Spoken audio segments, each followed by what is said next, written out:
নবী নাম জপে যে জন সে তো দোজাখানের দড়ি নবী মোর পরশমণি নবী মোর সোনার কণি নবী নাম জপে যে জন সে তো দোজাখানের দড়ি নবী মোর পরশমণি আল্লাহুম্মা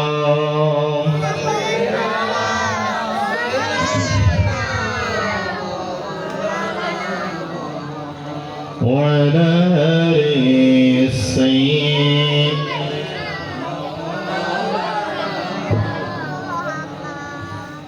أعوذ بالله من الشيطان الرجيم ببركة بسم الله الرحمن الرحيم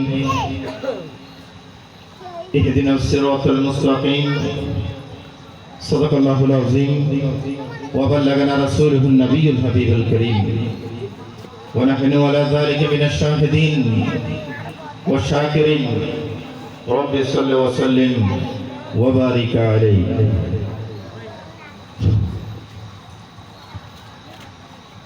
सरकार गौसे आज़म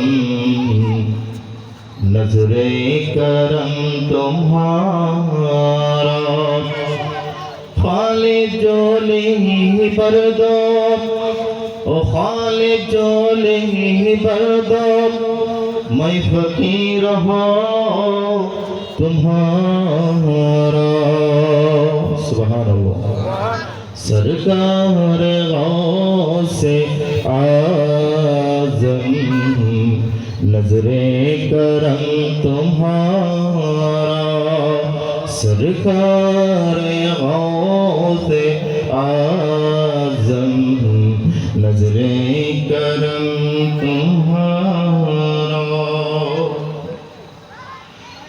दक्षिण हाजीगांव नतीम गुच्छग्राम हजरत माँ फातेमा रदियल्लाहु ताआला अन्हुर জামে মসজিদের আওতাধীন অত্র এলাকার সর্বস্তরের সুন্নি মুসলমানদের সহযোগিতার মাধ্যমে আজকের এই ফাতিহে আজদাহুন এবং পবিত্র ঈদে মিলাদুন নবী সাল্লাল্লাহু আলাইহি ওয়াসাল্লাম উদযাপন উপলক্ষে আজকের এই বিশাল ইন্তজাম বিশাল মাহফিলের সম্মানিত সভাপতির আসন অলঙ্কৃত করছেন প্রবাসী বিশিষ্ট সমাজসেবক আলহাজ মোহাম্মদ সৈয়দ নূর সাহেব। আমরা ওনার দীর্ঘায়ু কামনা করছি। অত্র মাহফিলের সম্মানিত উদ্বোধকের স্থান আসন অলঙ্কৃত করবেন আহলে সুন্নাত ওয়াল জামাত বাংলাদেশ হাজীগাঁও জিয়ারি ফুৎসন সুরকাটা আঞ্চলিক শাখার সম্মানিত সভাপতি হযরত আলহাজ আহমদ নূর সওদাগর সাহেব এবং আজকের মাহফিলের মেহমানে আলা হিসেবে আজকের মাহফিলকে রওনক করবেন রাঙ্গুরিয়া রানীরহাট আল আমিন ফাজিল ডিগ্রি মাদ্রাসার সম্মানিত আরবি প্রভাষক মুজাহিদে মিল্লাহ আহলে সুন্নাত ওয়াল জামাতের অন্যতম রাহবার হযরত আলহাজ আল্লামা গাজী আবুল কালাম বয়ানী জিদা মজদুহু এবং প্রধান বক্তার আসন অলঙ্কৃত করবেন মোহাম্মদিয়া কুদ্দুসিয়া সুন্নিয়া আলিম মাদ্রাসার আরবি প্রভাষক অত্র এলাকার এই কৃতি সন্তান মুজাহিদ আহলে সুন্নাহ আল্লামা আহমদ নূর আল কাদরি মাদ্দাজিল্লুল আলী বিশেষ আলোচক হিসেবে এতক্ষণ যাবত আপনাদের সামনে অত্যন্ত সারগর্ব আলোচনা পেশ করেছেন হযরত মা ফাতেমা রাদিয়াল্লাহু তাআলা জামে মসজিদের পেশ ইমাম মাওলানা ফরিদুল আলম জালালি সাহেব। আল্লাহ সুবহানাহু ওয়া তাআলা হযরত ইকরামের হায়াতে তৈয়বা দান করুক আমিন।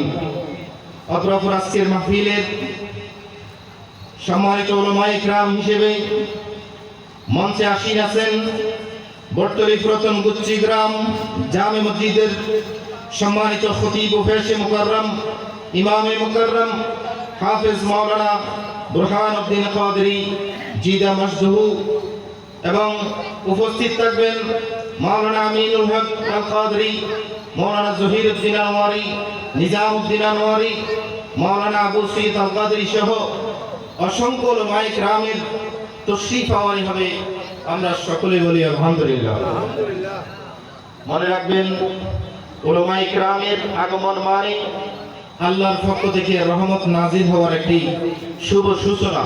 আলহামদুলিল্লাহ বলি সবাই। আল্লাহ আমাদের আজকের এই মাহফিলকে, যাদের পরিশ্রমের বদৌলতে যে সমস্ত যুবক ভাইরা দীর্ঘদিন পরিশ্রম কষ্ট ত্যাগ তিতিক্ষার মাধ্যমে আজকের এই মাহফিলকে রৌনক করেছেন, আল্লাহ সুবহানাহু ওয়া তাআলা প্রত্যেকের খেদমতকে কবুল করুক, আমিন বলি সবাই। সময় সংক্ষেপ, আমি আমার মূল আলোচনার দিকে যাচ্ছি।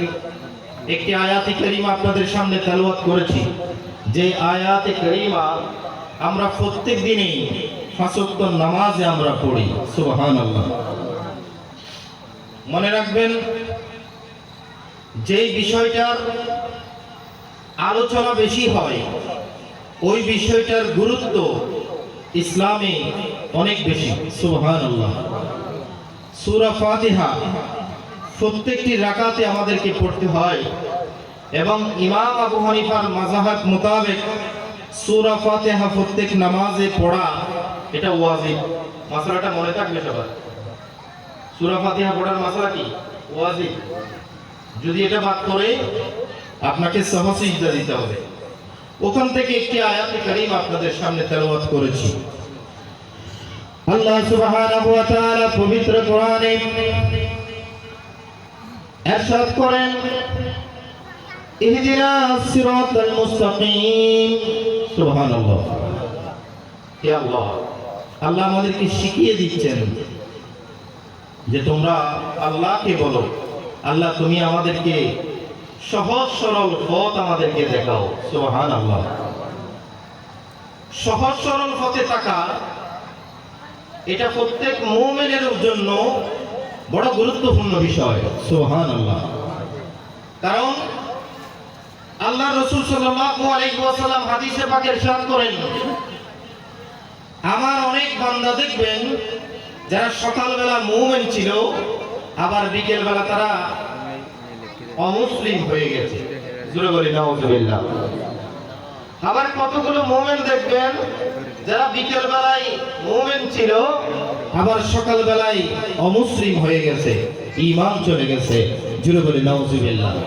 সুতরাং দিনের সূচনা থেকে রাত অবধি, রাত থেকে সকাল পর্যন্ত সর্ব অবস্থায় আমাদের ঈমানটা ঠিক রাখতে হবে।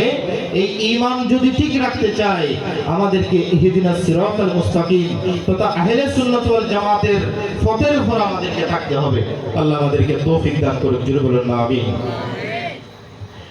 এজন্য আমার বন্ধুরা, আমার আল্লাহ রাসূল সাল্লাল্লাহু আলাইহি ওয়াসাল্লাম সর্বাবস্থায় সেজন্য আল্লাহর কাছে ফরিয়াদ করতেন, সর্বাবস্থায় নামাজের পড়ে আল্লাহর নবী সাল্লাল্লাহু আলাইহি ওয়াসাল্লাম আল্লাহর কাছে দোয়া করে করে আল্লাহর কাছে সব সময় হেদায়েত চাইতেন। জোরে বলে সুবহানাল্লাহ। আল্লাহ রাসূল সাল্লাল্লাহু আলাইহি ওয়াসাল্লাম বলেন, আল্লাহুম্মা, আমার মুখে মুখে পড়ুন না সবাই, আল্লাহুম্মা ইন্নী আসআলুকা আল হুদা ওয়াত তুকা ওয়াল আফাফা। জোরে বলে সুবহানাল্লাহ। আল্লাহ নবী সাল্লাল্লাহু আলাইহি ওয়াসাল্লাম প্রত্যেক নামাজের পরে এই দোয়াটা করতেন, আল্লাহুম্মা ইন্নী আসআলুকা হুদা ওয়াত তুকা ওয়াল আফাফা। আল্লাহ তুমি আমাকে হেদায়েতের উপর রাখো, তুমি আমাকে তাকওয়া দান করো। আল্লাহ তুমি আমাকে আমার অন্তরকে ফুত পবিত্র করে দাও। এই বলে বলে আল্লাহর নবী সাল্লাল্লাহু আলাইহি ওয়াসাল্লাম আল্লাহর কাছে বারে বারে দোয়া করতেন। জোরে বলে সুবহানাল্লাহ। রাসূল যদি প্রতিনিয়ত দোয়া করেন, আল্লাহর কাছে হেদায়েত চান, আল্লাহর কাছে সৎ পথে থাকতে চান, অন্তরের মধ্যে তাকওয়া চান এবং নিজের কলবকে ফুত পবিত্র করার জন্য আল্লাহর কাছে দোয়া করতে পারেন, আমাদেরকে করতে হবে কিনা বলেন না? আমাদেরকে করতে হবে। এখানে মাসলা মনে রাখবেন, আল্লাহর নবীর কাছে তাকওয়া ছিল, আল্লাহর নবী হেদায়েতের উপর ছিল, আল্লাহর নবী সাল্লাল্লাহু আলাইহি ওয়াসাল্লাম ওনার কলব ফুত পবিত্র ছিল, এরপরও দোয়া করতেন আমার উম্মতদেরকে শিক্ষা দেওয়ার জন্য। জোরে বলে সুবহানাল্লাহ। সেজন্য আল্লাহর কাছে হেদায়েত চাইবেন, আল্লাহর কাছে তাকওয়া চাইতে হবে। আমাদের জীবনটাকে যদি আমরা দামি করতে চাই, আল্লাহ রাসূল সাল্লাল্লাহু আলাইহি সাল্লাম যেই পথকে আমাদেরকে বাতলে দিয়েছেন সেই পথে আমাদেরকে থাকতে হবে। জুড়ে বলি সুবহানাল্লাহ। সেজন্য পাঁচ ওয়াক্ত নামাজের মধ্যে আমরা দোয়া করি আল্লাহর কাছে, ইহদিনাস সিরাতাল মুস্তাকিম, আল্লাহ আমাদেরকে সঠিক পথ দেখাও। এবং ইমাম সাহেবও আমাদেরকে বারে বারে শোনান ইহদিনাস সিরাতাল মুস্তাকিম, শোনায় কিনা? শোনাই না? আমাদেরকে সব সময় শোনাই। এর পিছনে কারণ কি? কোন পথ আমরা চাই? কোরআনে পাককে যদি আমরা জিজ্ঞাসা করি, হে কোরআন তুমি আমাদেরকে বলে দাও ইহদিনাস সিরাতাল মুস্তাকিম, এই পথটা কোনটা আমাদেরকে একটু বলে দাও না। কোরআনে পাক আমাদেরকে অপর আয়াতে কারিমার মাধ্যমে আমাদেরকে বলে দিচ্ছেন, উলাইকাল্লাযীনা আন'আমাল্লাহু মিনান নাবিয়্যিনা ওয়াস-সিদ্দীকিন। জোরে বলি সুবহানাল্লাহ। কোরআনের কাছে প্রশ্ন করলাম, এই কোরআন ইহদিনাস সিরাতাল মুস্তাকিম মানে কি? কোরআন আমাদেরকে বলছে ওই পথে হচ্ছে ইহদিনাস সিরাতাল মুস্তাকিম, যেই পথে আল্লাহর নবীগণ গিয়েছেন, যেই পথে সাহাবায়ে কেরামরা ছিলেন, যেই পথে আল্লাহর আউলিয়া কেরামরা ছিলেন, ওই পথেই হচ্ছে সিরাতাল মুস্তাকিম। জোরে বলি সুবহানাল্লাহ।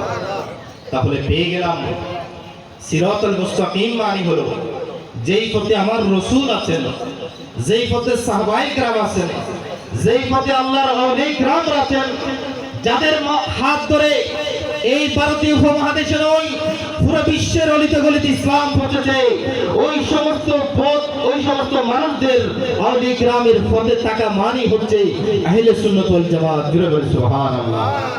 এই শিক্ষাটাই আমাদেরকে কোরআনে পাক দিচ্ছে।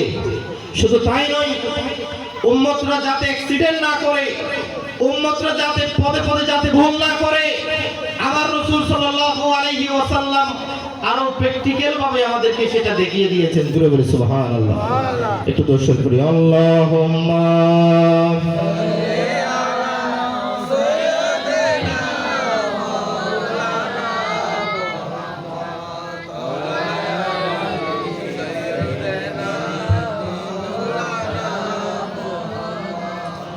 सबसे आला बोले ना सबाई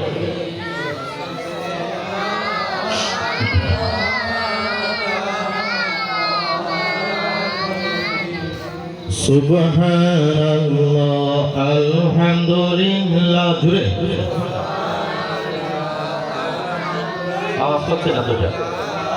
सुबहानल्लाह अल्हम्दुलिल्लाह ला इलाहा इल्लल्लाह ला मुहम्मद रसूलुल्लाह। सुबहानल्लाह अल्हम्दुलिल्लाह ला इलाहा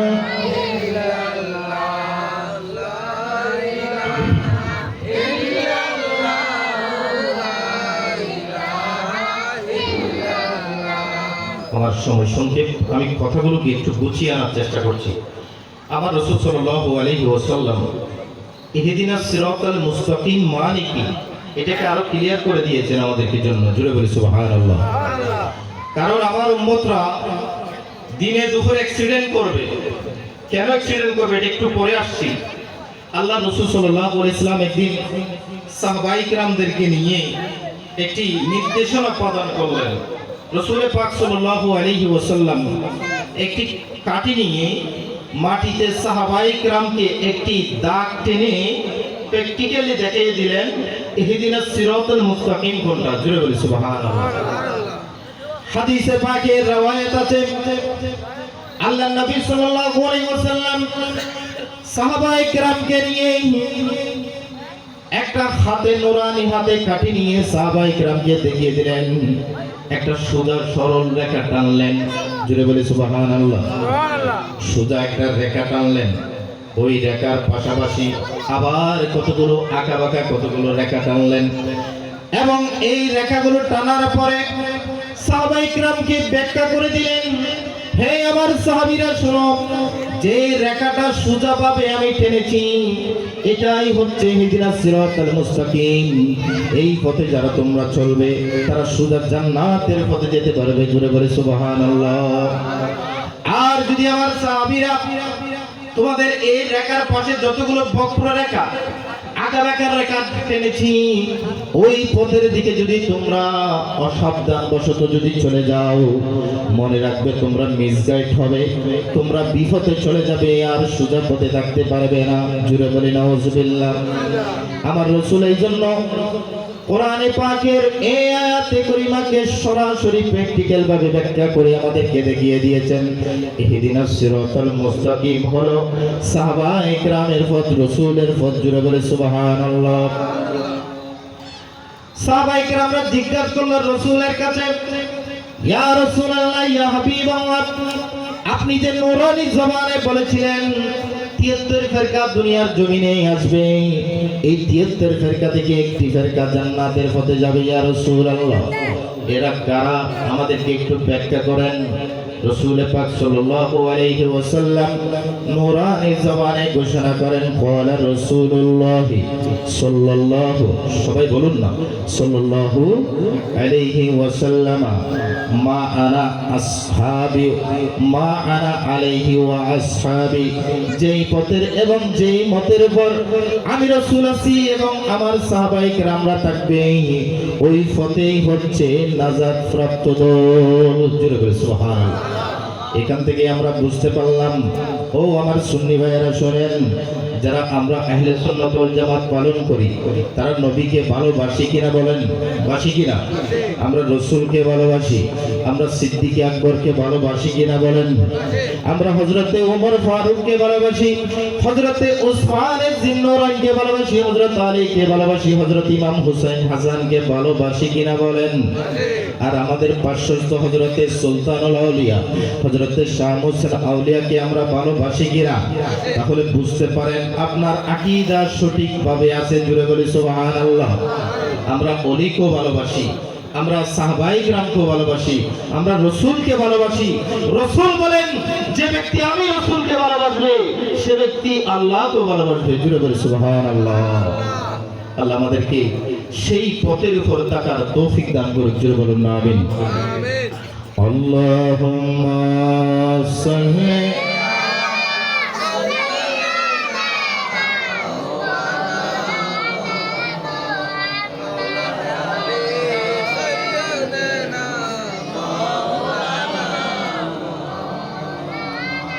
আল্লাহ আল্লাহ আল্লাহ লা ইলাহা আল্লাহ আল্লাহ আল্লাহ।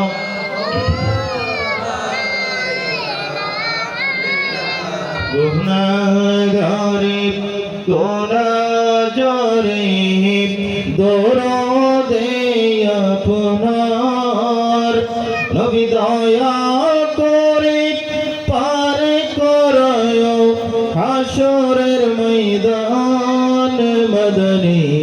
আল্লাহ আল্লাহ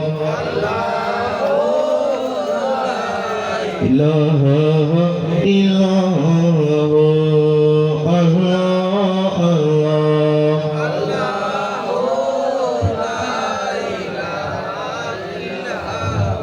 सबसे अकरम सबसे अशरफ सबसे हरो आला मालिक जात पासे उलमत सबसे हरो आला मदनी।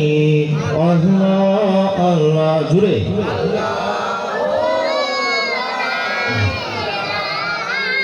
अल्लाह अल्लाह अल्लाह अल्लाह।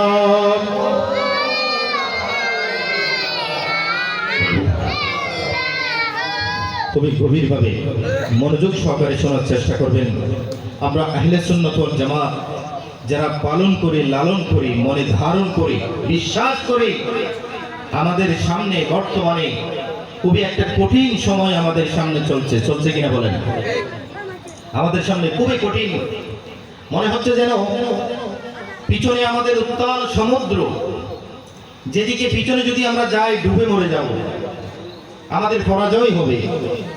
আর যদি সামনে যাই তাহলে অজস্র শত্রু আমাদের সামনে, বাতিল ফিরকা আমাদের সামনে দণ্ডায়মান আছে কিনা বলেন।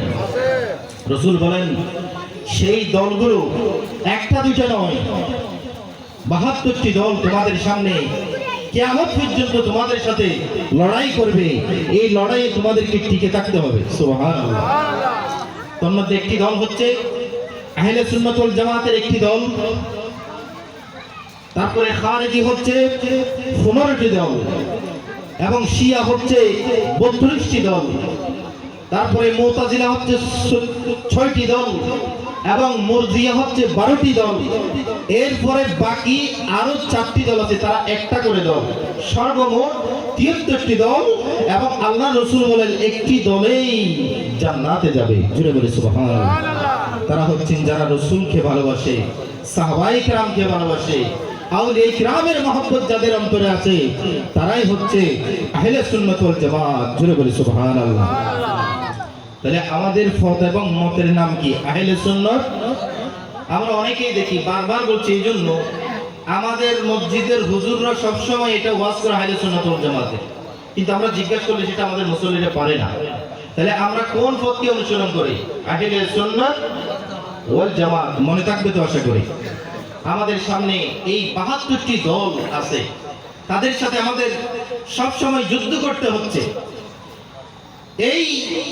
এই যে পরিস্থিতি, কঠিন পরিস্থিতি, এই পরিস্থিতিটা আমাদেরকে আরেকটি পরিস্থিতির সাথে পরিচয় করিয়ে দেয়।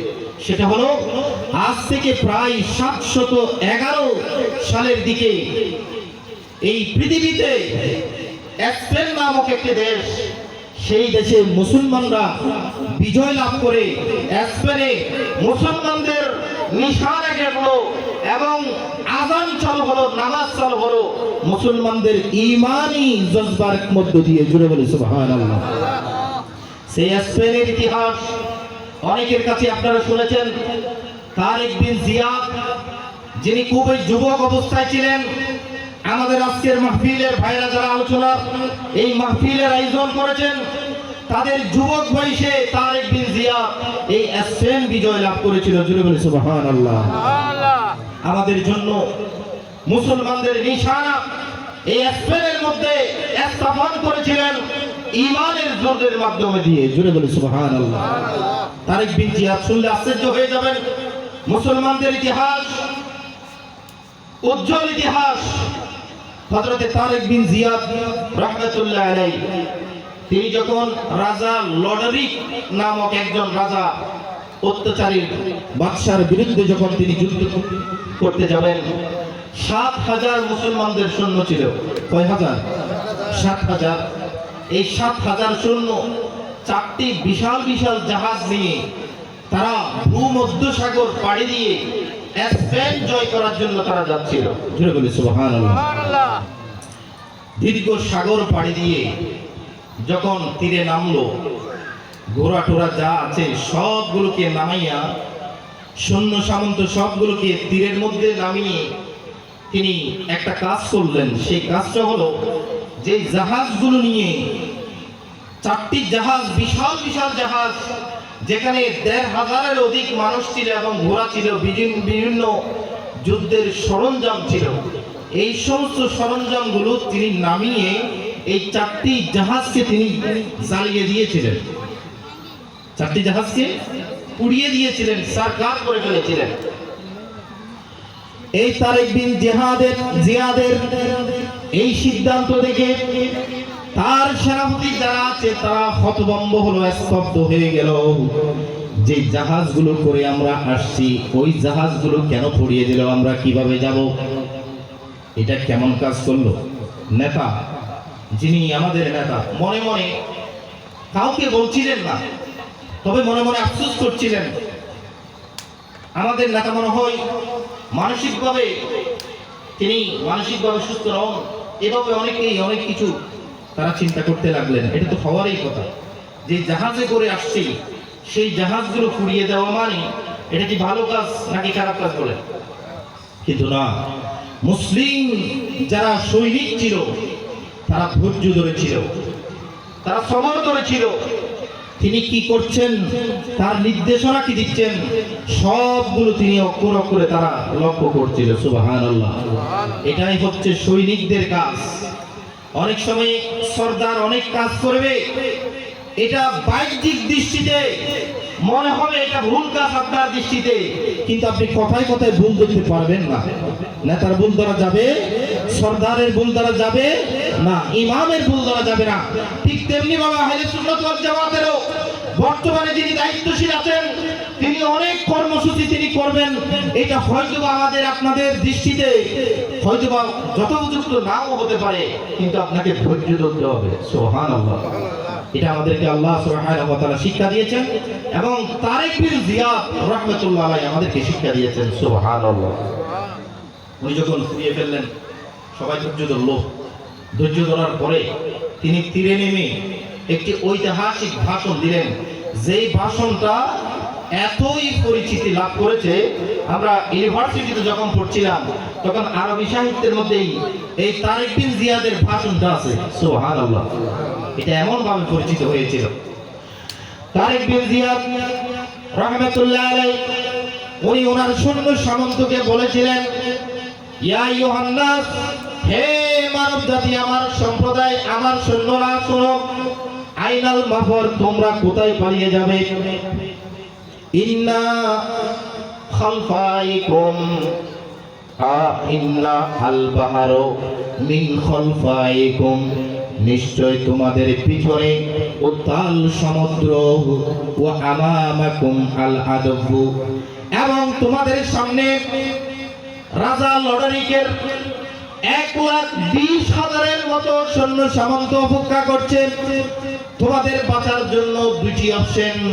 একটি অপশন হলো তোমরা যদি এই সৈন্যদেরকে যদি ভয় করে পিছনে চলে যাও তাহলে সমুদ্রের মধ্যে তোমরা ডুবে যাবে, মারা যাবে, পরাজয় হবে। আর তোমাদের আরেকটি অপশন আছে, সেই অপশনটা হলো এই 1,00,000 সৈন্যকে যদি তোমরা যুদ্ধ করতে পারো তাহলে তোমরা স্পেন বিজয় লাভ করতে পারবে, তোমরা বেঁচে যাবে। জোরে বলি সুবহানাল্লাহ। দেখেন একজন মুসলিম সেনাপতির কিরকম বিচক্ষণতা, এটা তো করার জন্য কেউ সাহস করবে না। যে জাহাজগুলো করে আসছে ওই জাহাজগুলো কেউ জ্বালিয়ে দিবে না কখনো, কিন্তু তারেক বিন জিয়াদ তিনি জ্বালিয়ে দিয়ে মুসলমানদেরকে এই কথাটা বুঝিয়েছিলেন যে আমাদের ধৈর্য ধরতে হবে, মনকে তোমাদেরকে সাঙ্গা করতে হবে।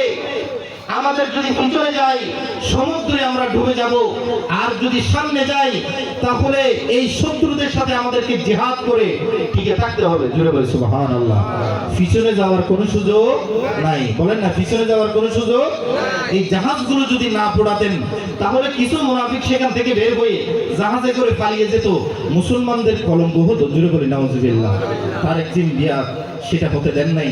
তিনি বলেন যদি আমরা বেঁচে থাকি তলোয়ারের জোর দিয়ে, ঈমানি চেতনা দিয়ে আমরা এই রাজার সৈন্যদেরকে পরাজিত করে স্পেনে মুসলমানদের শাসন প্রতিষ্ঠা করব। জোরে বলি সুবহানাল্লাহ। আল্লাহ সুবহানাহু ওয়া তাআলা তারেক বিন জিয়াদের এই ঈমানি চেতনা দিয়ে স্পেন মুসলমানরা বিজয় লাভ করেছিল। 1,00,000 শত্রুদের বিরুদ্ধে মাত্র 7,000 সৈন্য। জোরে বলি সুবহানাল্লাহ। এটাই হচ্ছে মুসলমানদের ইতিহাস। সেজন্য সমাজের মধ্যে কোন একটা ভালো কাজ করতে গেলে আপনার সাথে হয়তোবা 2-4-5 জন থাকবে, আপনার মন হয়তোবা একটু মলিন হতে পারে কারণ আপনার সৈন্য সামন্ত কম, কিন্তু ইসলামের যতগুলো বিজয় আপনি দেখবেন তারা সবাই কম ছিল আর শত্রুরা প্রচুর পরিমাণে ছিল। জোরে বলি সুবহানাল্লাহ। মুসলমানরা বিজয় লাভ করেছে উহুদের প্রান্তরে, বদরের প্রান্তরে। এই তারেক বিন জিয়াদ রাহমাতুল্লাহ আলাইহি উনি স্পেন বিজয় লাভ করেছিলেন মাত্র 7,000 সৈন্য দিয়ে 1,20,000 সৈন্যর বিরুদ্ধে। জুড়ে বলি সুবহানাল্লাহ। আজকে এই কথাটা আনার পিছনে একটি কারণ, আমাদের এমন একটা পরিস্থিতিতে আমরা অতিবাহিত করছি, আমাদের মনে হচ্ছে যেন পিছনে আমাদের সমুদ্র যাওয়ার কোনো পথ নাই, পিছনে যাওয়ার কোনো সুযোগ নাই। কারণ আল্লাহ রাসূল সাল্লাল্লাহু আলাইহি ওয়াসাল্লাম যে আদর্শকে মানেন, যে আদর্শকে আজ থেকে 1750 বছর আগে মদিনার জমিনে এনে আমাদেরকে উপহার দিয়েছিলেন, সেই ধর্ম কর্ম পিছনে যাওয়ার ধর্ম নয়, এটা হচ্ছে সামনে যাওয়ার ধর্ম। জুড়ে বলি সুবহানাল্লাহ। সুতরাং আহলে সুন্নাত ওয়াল জামাতের ভাইরা যারা আছেন, আমাদেরকে ঘাবড়ানোর কোনো দরকার নাই, পিছনে যাওয়ার আমাদেরকে সুযোগ নাই। আল্লাহ রাসূল সাল্লাল্লাহু আলাইহি সাল্লাম বলেন, সব দল যারা 72টি দল আছে, কিয়ামত আগ পর্যন্ত দেখবেন সবাই নিজেদেরকে হক দল বলে তারা প্রচার করবে। জোরে বলে নাউজুবিল্লাহ। করে কিনা? সব দলে শিয়ারা নিজেদেরকে হক দল বলে, মুতাজিলা যারা তারাও হক দল বলে। এই সমস্ত দলগুলো হক বলবে, কিন্তু আপনাকে বাছাই করে নিতে হবে কোন পথে গেলে আল্লাহর রাসূলের পথে যাব, এটা আপনাকে সিদ্ধান্ত নিতে হবে। আল্লাহ আমাদেরকে তৌফিক দান করুন। জোরে বলুন আমিন। সেজন্য আল্লাহ সুবহানাহু ওয়া তাআলা বলেন, যেই পথে গেলে আমার রাসূল আছে, যেই পথে গেলে সাহাবায়ে কেরাম, সিদ্দিক আকবরের মতো সাহাবী আছে, হযরত ওমর ফারুকের মতো সাহাবী আছে, আলীর মতো সাহাবী আছে, উসমানের মতো সাহাবী আছে, ওই পথেই গেলে তোমরা আহলে সুন্নাত ওয়াল জামাত তথা জান্নাতের দিকে তোমরা যেতে পারবে। জোরে বলে সুবহানাল্লাহ। আল্লাহ আমাদেরকে মৃত্যুর আগ পর্যন্ত হলেও আমাদেরকে আহলে সুন্নাত ওয়াল জামাতের উপর অটল থাকার তৌফিক দান করুন। জোরে বলেন আমিন। আরে জোরে বলে আমিন। বড় কঠিন সময় আমাদের সামনে। আল্লাহ রাসূল সাল্লাল্লাহু আলাইহি ওয়াসাল্লাম সেজন্য বলেছেন, হে আমার উম্মত শুনো, এমন একটা সময় আসবে যে সময় যদি চুলার কয়লা, যদি জ্বলন্ত কয়লা যদি তোমাদের হাতে রাখো, এটা অনেকটা সহজ হবে, কিন্তু ঈমান বাঁচিয়ে রাখা এটা অনেক কঠিন হবে। আল্লাহ আমাদেরকে হেফাজত করুক। জোরে বলুন আমিন। এরকম কঠিন পরিস্থিতি আসলে আমরা কি টিকে থাকতে পারবো? এইটা আসার আগেই যেন আল্লাহ আমাদেরকে ঈমানের সাথে দুনিয়া থেকে তলব করে আমিন বলি সবাই। কারণ এটা এমন একটা সময়, যেই সময়ে মানুষ সুন্নাত থেকে দূরে চলে যাচ্ছে, যে সময়ে মানুষ রাসূলের আদর্শ থেকে দূরে চলে যাচ্ছে, এমন একটা কঠিন সময়, যে সময় আল্লাহ রাসূল সাল্লাল্লাহু আলাইহি ওয়াসাল্লাম বলেন, আমি রাসূলের একটি সুন্নাত তোমরা জিন্দা রাখা, এটা তোমাদের জন্য অনেক বড় কঠিন বিষয় হবে। জোরে বলি নাউজুবিল্লাহ। দেখবেন আমাদের শুরু থেকে দিনের শেষ পর্যন্ত আমরা কয়টি সুন্নাত পালন করছি, আমাদের এটা ভাবার বিষয় আছে কিনা বলেন না? আছে না? শুধু মাহফিল শুনলে তো হবে না, রাসূলের আদর্শ আমাদেরকে লালন করতে হবে।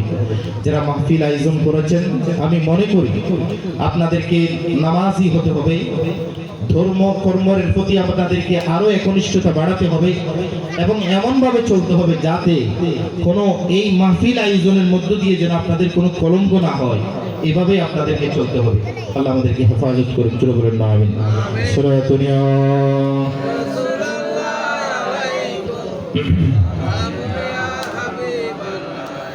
আল্লাহ আল্লাহ আল্লাহ,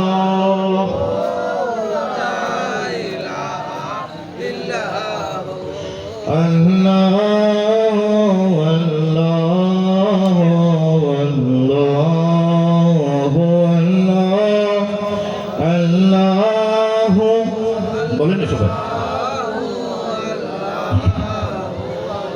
أصحاب عبدا من طلعته والليل دجى من وفرته الله الله الله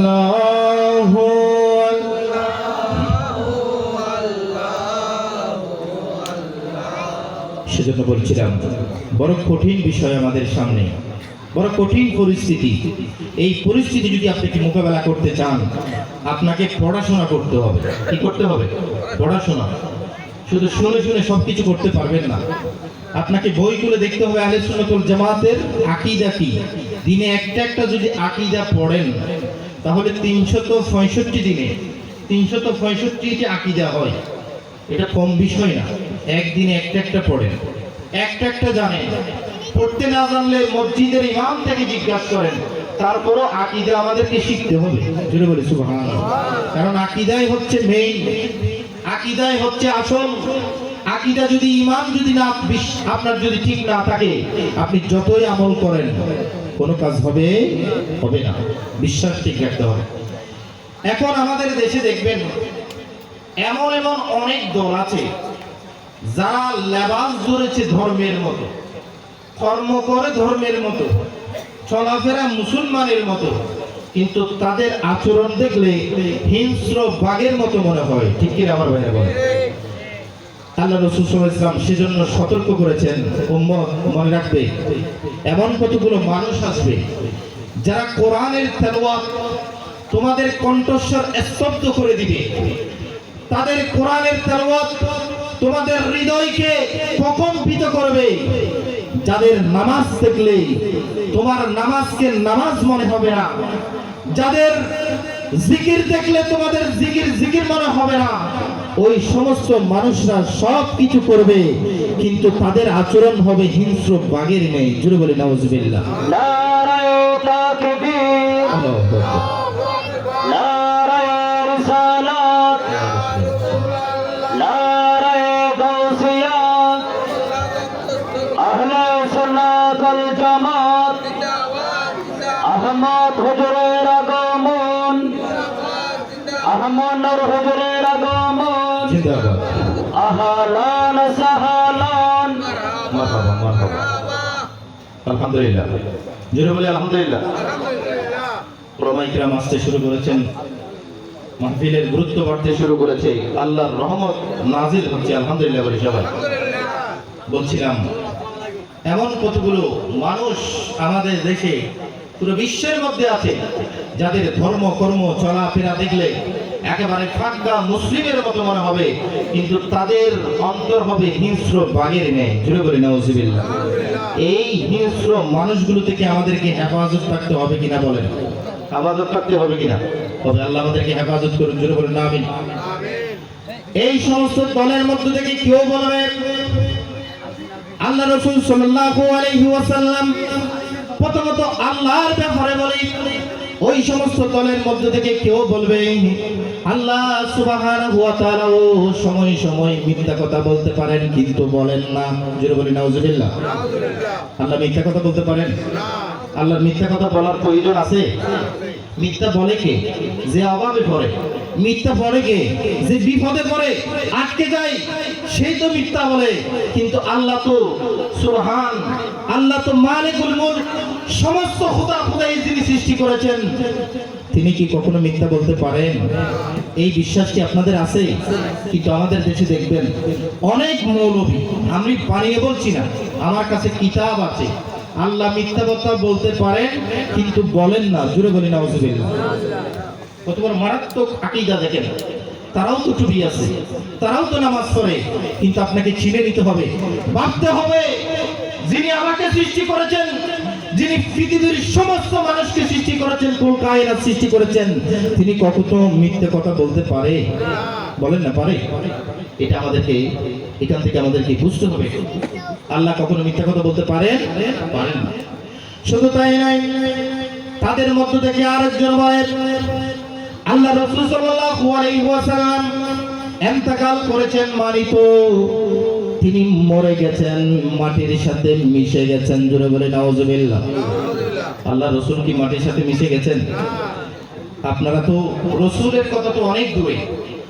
এই বছরের গত 5ই অক্টোবর এই মাসে রংপুরে আমি একটা টিভি চ্যানেলের নাম বলছি, এটিএন নিউজ, তারা নিউজ করলো একজন মসজিদের ইমাম, একজন সাধারণ মুসল্লি, উনি 15 বছর পরে ওনার খবর যখন করা হলো, দেখা যাচ্ছে উনি সরাসরি অক্ষত অবস্থায় আছেন। সুবহানাল্লাহ। ওনার কাফনের মধ্যে কোনো দাগ পড়ে নাই। 1450 বছর পরে এসে রাসূলের একজন নগণ্য গোলাম যদি কবরের মধ্যে অক্ষত অবস্থায় থাকতে পারে, আমার রাসূল সশরীরে জিন্দা আছে কিনা বলেন? এই আকীদা আমাদের ভিতর রাখতে হবে কিনা বলেন? আল্লাহ রাসূল সাল্লাল্লাহু আলাইহি ওয়াসাল্লাম বলেন আল-আনবিয়াউ আহইয়াউন ফি কুবুরিহিম যারা আল্লাহর নবীগণ আছেন, রসুলগণ আছেন, তারা কবরের মধ্যে সশরীরে জিন্দা আছেন। জোরে বলে সুবহানাল্লাহ। অপর রাওয়ায়াতে আছে আল্লাহ রসুলগণ কবরের মধ্যে দাঁড়িয়ে দাঁড়িয়ে নামাজ পড়েন, আল্লাহ বেহেশত থেকে তাদের জন্য নিয়ামতের রিজিকের ব্যবস্থা করে দেন। জোরে বলে সুবহানাল্লাহ। তাই যারা বলে আল্লাহ রসুল মাটির সাথে মিশে গেছে, আমরা কি তাদের সাথে কোনো সম্পর্ক রাখবো? বলেন না রাখবো? আমাদের আকীদা হবে আল্লাহ রসুল সাল্লাল্লাহু আলাইহি ওয়াসাল্লাম। এখানে যে রসুলকে সালাতু সালাম দিচ্ছি, রসুল বলেন এটা সুদূর মদিনা থেকে কে কোন উম্মত আমার উপর সালাতু সালাম পড়ছে, আমি রসুল সেগুলো দেখি। জুড়ে বলে সুবহানাল্লাহ। এই আকীদাই হবে আহলে সুন্নাত ওয়াল জামাতের। শুধু তাই নয়, তাদের মধ্য থেকে অনেক দলে বলে যাদের আকীদা হলো আল্লাহ রাসূল সাল্লাল্লাহু আলাইহি ওয়াসাল্লাম অদৃশ্য জগতের খবর রাখেন না। তিনি কিয়ামতের ময়দানে নিজের খবর রাখা তো দূরের কথা, তিনি অদৃশ্যের খবর কিভাবে জানবেন? জোরে বলে নাউজুবিল্লাহ। এরকম বলে কিনা আমাদের দেশে আসে? এখানে হয়তো বা নাই, আমাদের বাংলাদেশেই আছে। রাসূল পাক সাল্লাল্লাহু আলাইহি ওয়াসাল্লাম তিনি অদৃশ্যের খবর জানেন না। কিন্তু আহলে সুন্নাতের আকীদা হলো আল্লাহ রাসূল সাল্লাল্লাহু আলাইহি ওয়াসাল্লাম যা বলেছেন, কতগুলো বিষয় আমরা উপলব্ধি করতে পারি আর কতগুলো বিষয় উপলব্ধি করতে পারি না, সবগুলো আল্লাহ রাসূল সাল্লাল্লাহু আলাইহি সাল্লামের ইলমে গায়েব। জোরে বলে সুবহানাল্লাহ। রাসূল জান্নাতের কথা বলেছেন কিনা? বলেন, জান্নাতের কথা বলেছেন কিনা? জাহান্নামের কথা বলেছেন কিনা? বলেছেন। এজন্য ইসমাইল হক হকি রাহমাতুল্লাহ আলাইহি তাফসীরের রূহুল বায়ানের মধ্যে রওয়ায়াত এনেছেন, গায়েবের সংজ্ঞা দিতে গিয়ে তিনি বলেন মা গাবা আনিল হিসসে ওয়ালা করে, যেই বিষয়গুলো মানুষের আকল দিয়ে মানুষ উপলব্ধি করতে পারে না, যেই বিষয়গুলো মানুষ অনুভূতি দিয়ে উপলব্ধি করতে পারে না, ওই সমস্ত বিষয় হলো অদৃশ্য জগতের খবর। জুড়ে বলে সুবহানাল্লাহ। সুতরাং এই সংজ্ঞাকে আমরা সামনে নিয়ে, এটা অত্যন্ত মজবুত একটি কিতাব, তাফসীরের কিতাব, তাফসীরের রূহুল বায়ান, নিশ্চয়ই আপনারা শুনেছেন। এখানেই উনি এই সংজ্ঞাটা দিয়েছেন যে যে সমস্ত বিষয় আমাদের আকলে সাপোর্ট করে না, এই সমস্ত বিষয়কে হচ্ছে বলা হয় ইলমে গায়েব। জুড়ে বলে সুবহানাল্লাহ। তাহলে আসুন, রসুলের যত হাদিসের কিতাব আছে, সমস্ত হাদিসের কিতাবে আমরা দেখতে পাই আল্লাহ রসুলের ইলমে গায়েবের ছড়াছড়ি। জুড়ে বলে সুবহানাল্লাহ। বদরের যুদ্ধের ময়দানের কথা আপনি পড়তে যান, সেখানে দেখবেন আল্লাহ রাসূল সাল্লাল্লাহু আলাইহি ওয়াসাল্লাম সরাসরি বলে দিয়েছেন আবু জেহেল কোথায় মারা যাবে, উতবা সাইবা কোথায় মারা যাবে, আল্লাহ রাসূল নির্দিষ্ট করে বলে দিয়েছেন। জুড়ে বলে সুবহানাল্লাহ। এটা ইলমে গায়েব কিনা আপনি আমি বলতে পারবো? কখনো বলতে পারবো? কিন্তু আল্লাহ রাসূল বলেছেন। শুধু তাই নয়, যেই জান্নাতের কথা আমরা শুনেছি কিন্তু জান্নাতকে আমরা দেখি নাই, যে জাহান্নামের কথা আমরা শুনেছি রাসূলের জবানে, ওই জান্নাতকে আমরা দেখি নাই, জাহান্নামকে আমরা দেখি নাই। আল্লাহর রাসূল সাল্লাল্লাহু আলাইহি সাল্লাম বলেছেন আমরা বিশ্বাস করেছি এই জান্নাত তো আমরা দেখি নাই, কিন্তু আমরা বিশ্বাস করি কিনা? বলেন না, করি কিনা? এই জান্নাত জাহান্নাম এটা আল্লাহ তৈরি করে রেখেছেন, কিন্তু আমাদের দৃশ্যপটের বাইরে আল্লাহর রাসূল বলেছেন আমরা বিশ্বাস করেছি, এগুলোই তো অদৃশ্য খবর। জোরে বলি সুবহানাল্লাহ। আর জোরে বলি সুবহানাল্লাহ। শুধু তাই নয়, আল্লাহ রাসূল 10 জন সাহাবীকে জান্নাতের সার্টিফিকেট দিয়েছেন এবং কিয়ামত পর্যন্ত আল্লাহ রাসূল সাল্লাল্লাহু আলাইহি ওয়াসাল্লাম বলে দিয়েছেন আমার উম্মতরা অমুক অমুক আমল করলে তারা জান্নাতি হবে। জোরে বলি সুবহানাল্লাহ। জান্নাতের হিসাব তো এখনো হয় নাই, কিন্তু দুনিয়ায় থেকে 10 জনের জান্নাতের সার্টিফিকেট দিয়েছে কিনা? বলেন, দিয়েছে কিনা? যাদেরকে আশরায়ে মুবাশশারা বলা হয়। আল্লাহ রাসূল সাল্লাল্লাহু আলাইহি ওয়াসাল্লাম আগেভাগেই অদৃশ্য জগতের ইলম রাসূলের কাছে ছিল বলে আল্লাহ রাসূল তাদেরকে জান্নাতের সার্টিফিকেট দিয়েছেন। জোরে বলি সুবহানাল্লাহ। আজকেও দেখবেন আমাদের দেশে অনেক দল আছে যারা জান্নাতের সার্টিফিকেট দিচ্ছে কিনা? বলেন, দিচ্ছে কিনা? হেফাজত থাকবেন, খবরদার, সতর্ক থাকবেন। আল্লাহ যেন আমাদেরকে আহলে সুন্নাত ওয়াল জামাতের উপর দায়েম থাকার তৌফিক দান করে। জোরে বলুন আমিন। উলামায়ে কেরাম আসছেন, আপনাদের সকলের সুস্বাস্থ্য কামনা করছি। এই বলে আমার বক্তব্যকে সংক্ষেপে ইতি টানছি। ওয়া মা আলাইনা ইল্লাল বালাগ। আসসালামু আলাইকুম ওয়া রাহমাতুল্লাহি। মারহাবা মারহাবা।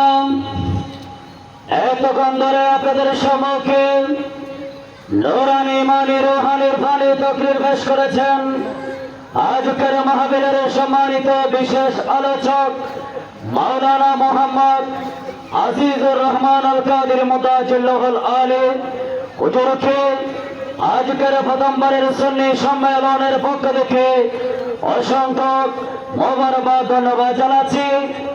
সম্মানিত হাজরিন, ইতিমধ্যে আমাদের মাঝে উপস্থিত আছেন আজকের প্রথমবারের মতো সুন্নি সম্মেলনের সম্মানিত উদ্বোধক মহোদয়, আহলে সুন্নাত ওয়াল জামাত বাংলাদেশ দক্ষিণ হাজীগঞ্জ আঞ্চলিক শাখার সম্মানিত বিপ্লবী সভাপতি, বিশিষ্ট ধর্মানুরাগী ব্যক্তিত্ব ও দানবীর আশিকে রাসূল জনাব মোহাম্মদ আহমদ নূর সওদাগর সাহেব, আমি উদ্বোধক মহোদয়কে আসন গ্রহণ করবার জন্য সবিনয় অনুরোধ জানাচ্ছি। সম্মানিত হাজরিন, ইতিমধ্যে আমাদের মাঝে উপস্থিত আছেন আজকের মাহফিলের সম্মানিত প্রধান বক্তা, ডুমুরিয়া শাহী দরবার ইসলামিক কমপ্লেক্স মোহাম্মদিয়া কুদ্দুসিয়া সুন্নিয়া মাদ্রাসার স্বনামধন্য অ্যারাবিক লেকচারার, মুজাহিদে মিল্লাত, মুনাজিরে আহলে সুন্নাত হযরতুল হাজ আল্লামা আহমদ নূর আল কাদির মুতাজিল্লাহুল আলী এখন আপনাদের সম্মুখে প্রধান বক্তার বক্তব্য নিয়ে হাজির হচ্ছেন আল্লামা আহমদ নূর আল কাদির মুতাজিল্লাহুল আলী। এই শেষের মধ্যে অসংখ্য সুন্নি উলামায়ে কিরামগণ তাশরীফ এনে আজকের মঞ্চকে বন্ধ করেছেন। সবার তাশরীফ আওয়ারীকে স্বাগতম এবং মোবারকবাদ ধন্যবাদ জানাচ্ছি। এখন তকরীর নিয়ে হাজির হচ্ছেন আল্লামা আহমদ নূর আল কাদির মুতাজিল্লাহুল আলী। নারায়ে তাকবীর, নারায়ে রিসালাত, নারায়ে গাউসিয়া, আহলে সুন্নাত ওয়াল জামাত শাহের শাহে মদিনা, মাসলকে আলা হযরত শাহের শাহে শ্রীকোট, মাসলকে ইমাম শেরে বাঙ্গালা, উলামায়ে আহলে সুন্নাহ।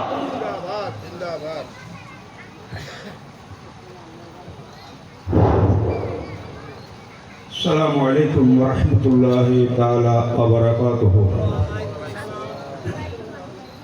أعوذ بالله من الشيطان الرجيم. بسم الله الرحمن الرحيم.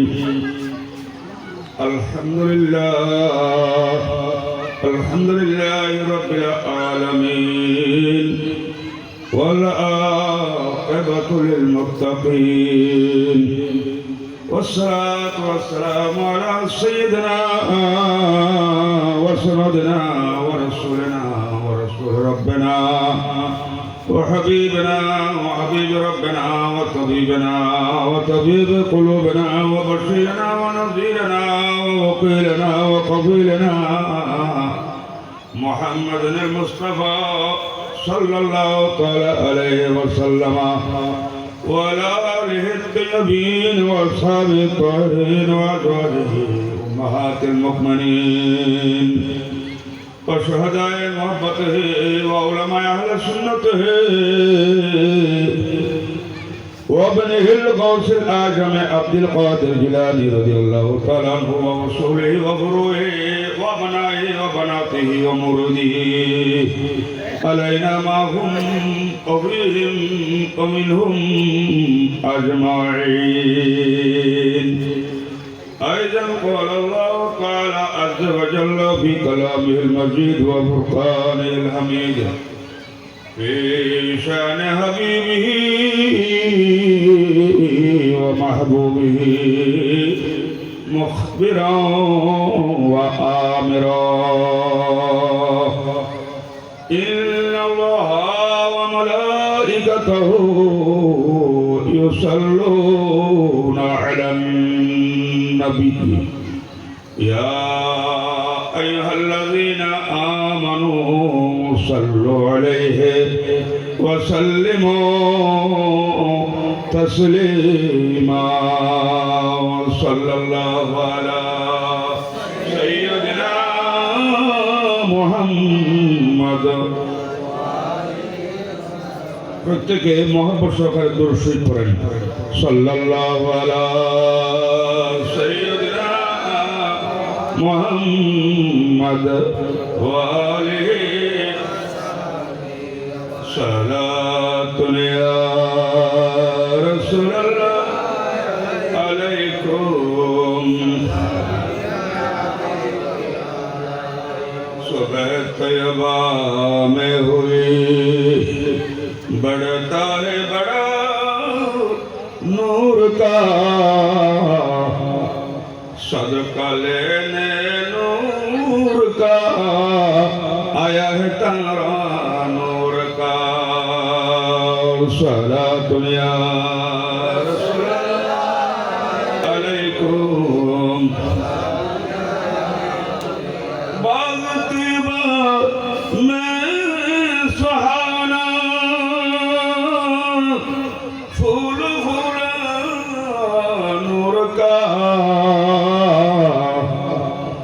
मस्त वो है बुलबुली पढ़ती है कलमा नूर का सलातुन या रसूलल्लाह अलैकुम बारहवीं का चांद है मधुर है सजदा नूर का 12 बरसों से झुकाए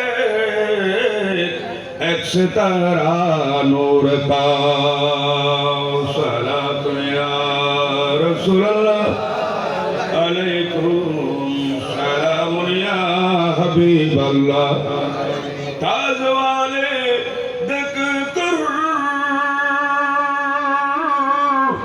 तेरे अमामा नूर का सर झुकाते है इलाही भूल वाला नूर का सलातुन या रसूलल्लाह अलैकुम सलामुन या हबीब अल्लाह तेरे नस्ल फाकू में है बच्चा बच्चा नूर का